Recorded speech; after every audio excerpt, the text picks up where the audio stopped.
We're waiting for Divas to accept this. Everyone, please, a big round of applause for Divas. A lot of fluttering hearts, waves, and claps. Thank you, Divas, for joining us, and we are waiting for your story. Thank you जानी साहब। सीधे अपनी कहानी पे आता हूँ, थोड़ी लंबी है इसलिए मैं वक्त जाया नहीं करूंगा। कहानी का उन्वान है पहचान। तो गौर फरमाइएगा कि गोविंद टूटे फूटे मकान में बैठा 3 दिन से एक तस्वीर को देख रहा था। उस तस्वीर में उसकी 6 साल की बच्ची दिया और बीवी अमृत बहुत खुश नजर आते थे। 4 साल पहले गोविंद अपनी बीवी और 2 साल की बच्ची के साथ हरियाणा के एक छोटे से गांव से अहमदाबाद आया था।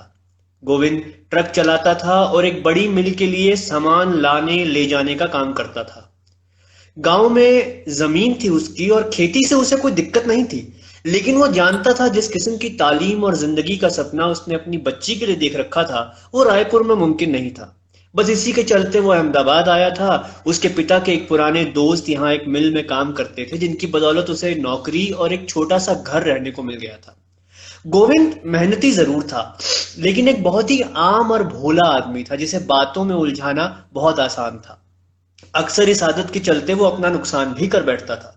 उसकी बीवी जब कभी उसकी इस आदत पर नाराज होती तो वो कहता, ओए मैं बेवकूफ हूं, मैं जानता हूं, तभी तो तूने फंसा के शादी कर ली मुझसे। और अमृत कहती, आप हमेशा बात मजाक में डाल जाते हो।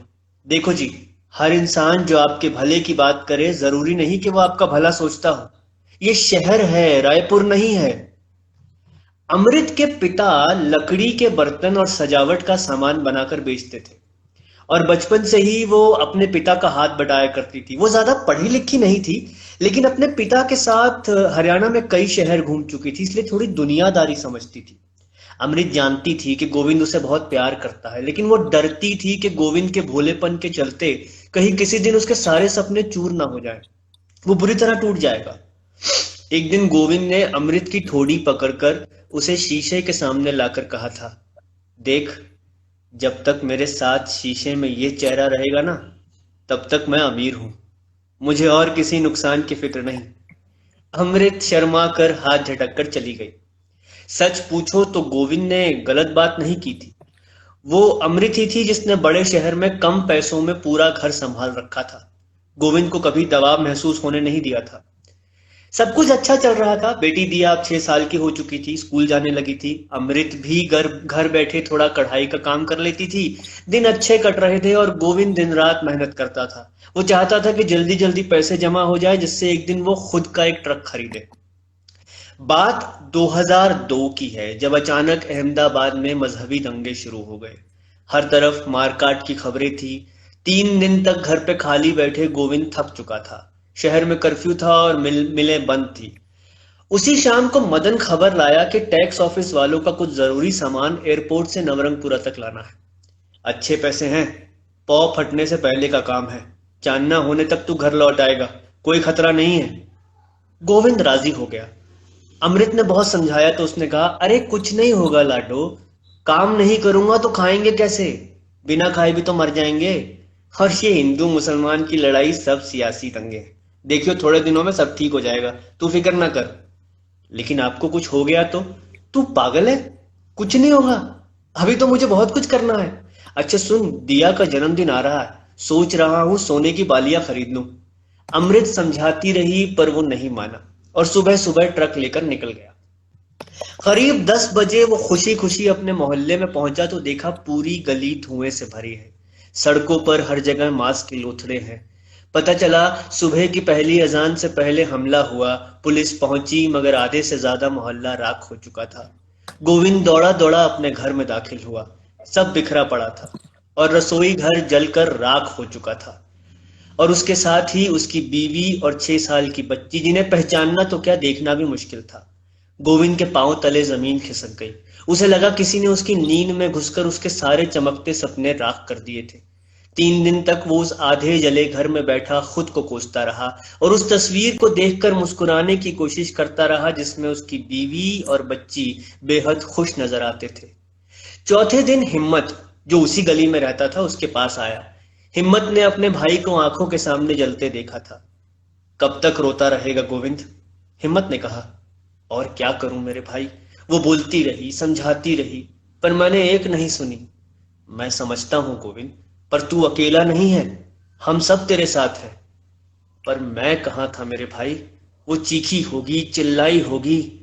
चीखा तो मेरा भाई भी था गोविंद, और पिछले 2 दिन में मैंने इतनी चीखें सुनी है जितनी जिंदगी में नहीं सुनी। तुझे सुनाई नहीं देती? गोविंद बस उसे देखता रहा।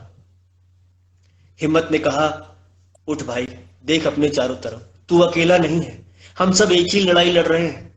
गोविंद के कानों में अचानक अमृत और दिया की पुकार गूंजने लगी। हिम्मत ने फिर कहा, उठ, अब वक्त आ गया है कुछ करने का, हम चुप नहीं रह सकते, अब हमारी बारी है, अगला धावा हम बोलेंगे। हिम्मत की आंखों में खून नजर आता था, जो धीरे धीरे गोविंद के जहन में उतरने लगा। वो उठा और एक बक्सा खोलकर बड़ा सरिया निकाला। चल, गोविंद ने कहा। जाते जाते दीवार पर लगे आईने में गोविंद को अपनी शक्ल दिखाई दी। वो उसमें अपनी लाचारी और अकेलापन बर्दाश्त नहीं कर पाया, तो उसने उसे तोड़ दिया। गोविंद और हिम्मत कुछ और लोगों के साथ अगले मोहल्ले के एक अहाते में पहुंचे, जहां ज्यादातर रिहाइश मुसलमानों की थी। हर हर महादेव के नारों के साथ लूटपाट और मारकाट शुरू हो गई। गोविंद ने आओ देखा ना ताओ और अंधाधुन सरिया चलाना शुरू कर दिया। उन सब चीखों में उसे सिर्फ मार डालो की आवाजें ही सुनाई देती थी। वो सामने आने वाली हर चीज को एक झटके में जमीन पर गिरा देना चाहता था। वो बूढ़े हों, जवान हों या बच्चे, सब एक एक करके टूटे हुए कांच की तरह बिखर रहे थे। अचानक गोविंद की नजर गली के दूसरी तरफ पड़ी, जहां एक छोटा सा परिवार थोड़ा सामान हाथ में लिए छुप कर निकल रहा था। गोविंद ने उन्हें देखा तो एक दहाड़ के साथ उनकी तरफ दौड़ा। वो लोग डर कर एक जगह रुक गए और तीनों में से जो बाप था वो सबसे आगे हो गया। गोविंद के पहले झटके से उसी का सर फटा और दूसरे में उसकी बीवी का। उन दोनों के पीछे एक छोटी सी बच्ची हाथ में अटैची लिए खड़ी थी। गोविंद रुक गया।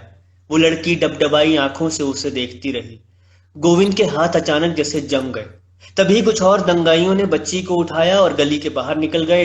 हिम्मत ने गोविंद को जोर से हिलाया, उसे वो अटैची थमाई और कहा, ये ले, ये सूटकेस रख, जरूर कुछ कीमती सामान होगा, और जल्दी निकल, पुलिस आने वाली है। घर पहुंच, मैं रात को वहीं मिलता हूं। गोविंद ने खास जवाब नहीं दिया, तो हिम्मत ने जोर से हिलाया, तो सुन रहा है ना गोविंद, निकल यहां से। गोविंद अचानक बेहोशी से जागा, माथे का पसीना पहुंचा और मुड़कर घर की तरफ दौड़ा। आते वक्त तो यहां बहुत जल्दी पहुंचा था, लेकिन वापसी का रास्ता बहुत ही लंबा महसूस हो रहा था। हाँफता हुआ वो अपने बचे कुचे घर में दाखिल हुआ। उसने सरिया एक तरफ फेंक दिया, सूटकेस जमीन पर पटका, फिर अपना कुर्ता उतारा और उसी से अपना पसीना पोंछा। एक लोटे में से पानी की एक लंबी घूंट भरी और दीवार पर टेक लगाकर जमीन पर बैठ गया। थोड़ा शांत हुआ तो उसने सूटकेस की तरफ हाथ बढ़ाया। उसने बड़ी उलझन के साथ उसे खोला।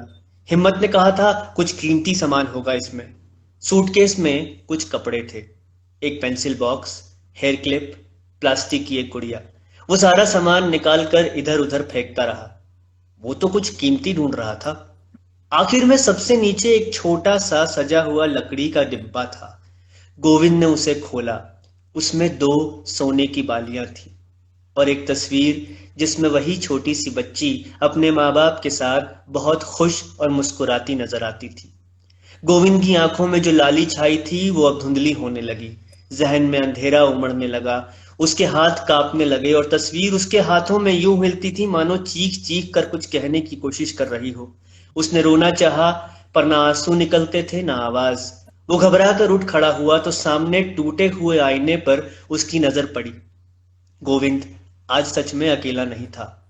वो उस टूटे हुए आईने की तरह उन हजारों गोविंद में तब्दील हो चुका था, जो शहर की गलियों में दूसरों के आईने तोड़कर अपनी पहचान ढूंढने की कोशिश कर रहे थे। शुक्रिया। वाह, क्या बात है, क्या बात है, शानदार। एवरीवन